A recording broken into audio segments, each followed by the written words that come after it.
koonkan aadmiga jooga qof kasta kurbadiisiyo kaskiisuu hadlayaaho dadku waa kalamaan haddii aad kululaato halla boodin ka shee kaalintaada ka qaado dadku waa kalamaane wixii kula wanaagsan qaar baa kohanayee ha kasoomin dhegayste dadku waa kalamaane intaasi waa kaftan waanee markanna ku soo dhowaada xubintii kalamaan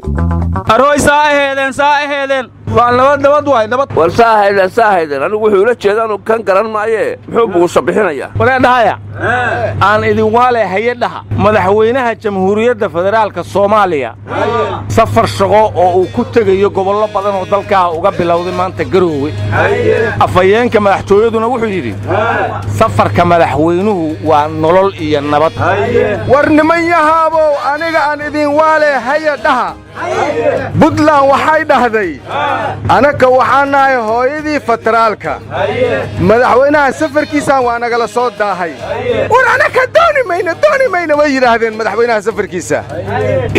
war siin waalay hayay dhaha kolko aw shariif may baaray koonfur galbeed federaalanki in ku horeeyo qaadayeedahay tiyaari geegi asalkii Soobiya ningaadiyari haasa yeeshe may ana aray awkii federaalka ana ari waraan idin waale hayadhaha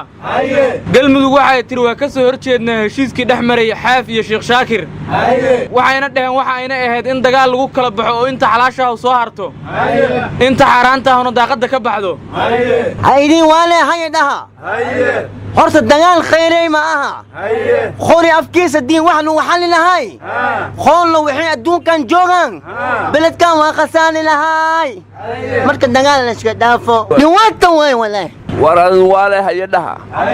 madaxweynaha iyagii jamhuuriyadda Soomaaliland ee Muuse Biixi Xildiid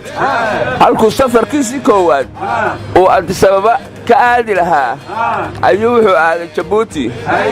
aad baana loogu soo dhaweeyay laakiin Ethiopia ma ku qanacaysa waali cusubaan idin wadaayay hayadhaha xeer ilaalinta dawladda Kenya waxay dhahday haddii aan ku guul daraysanno dacwada badda Soomaaliya iyo Kenya u dhaxaysa waxaan bixinaynaa magdhow ayay dhaheen wariya dawanka ganow deeb grafadi muraad yey deeriya la ari muraad waa deereen weera walka tuhumo hayaan war waali cusub timid hayadhaha xasan daahir aways wuxuu sheegay oo dawladda ugu baaqay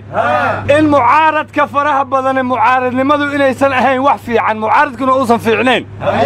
dawladuna wuxuu uga digay waa hada dawladeeneeday wuxuu uga digay qabyaaladda inay dib u soo laabato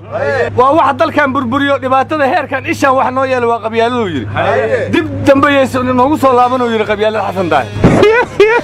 wariya widaad kutubkii meelaas ku tiiriyay diinta hala qaato meelaas ku tiiriyay war waxaad ogtaa malaniyo xabsiga marmarba aqli lagu yeeshay inaga am war waali cusub timid hayadhaha war maxkamadda sare ee dalka maanta dacwo ay furtay war ma askartii guriga Cabdiraxmaan Cabdishakuur gashay baa dacwadoodii dib loo furay war askartii Cabdiraxmaan Cabdishakuur dacwadooda ma ahay dhigaysanayo waxay dacwo ka furtay kuraasta banaan ee golaha shacabka wasiirkii hore ee la dilay Cabbaas Siraaji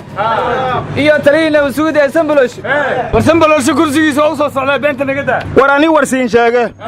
wasiiradii u subanaano hamiin loo haytay uu wadi jiifin hilkalisi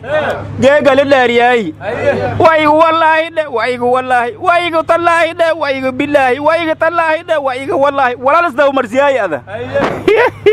reed kutubka inoo midigdi saaran inoo bida saaran mashal gorada wana war tartankii waalida adduunka la qabto Donald Trump ayaa ku guuleystay wariye Mareykan ayaana sida buugiisi ku qoray buug cusub oo soo saaray oo qoraal kaga sameeyay buugaasi marka adduunka wuxuu noqday buuga ugu qoracsan buu qarax war xagee qarax ka dhacay ku dhacay qarax ma jirin xagee noo keentay qarax wariye Donald Trump anta kale wariye dad badan oo haysan siin haya Donald Trump ka aqli gaaban yar hoogan wariye qabiila isku qoordhabe quraanka la qadaafe wadiya hoy anku wadi anoo sheegin wadiya war ardaaniyo naga tag qorta lagu gooyo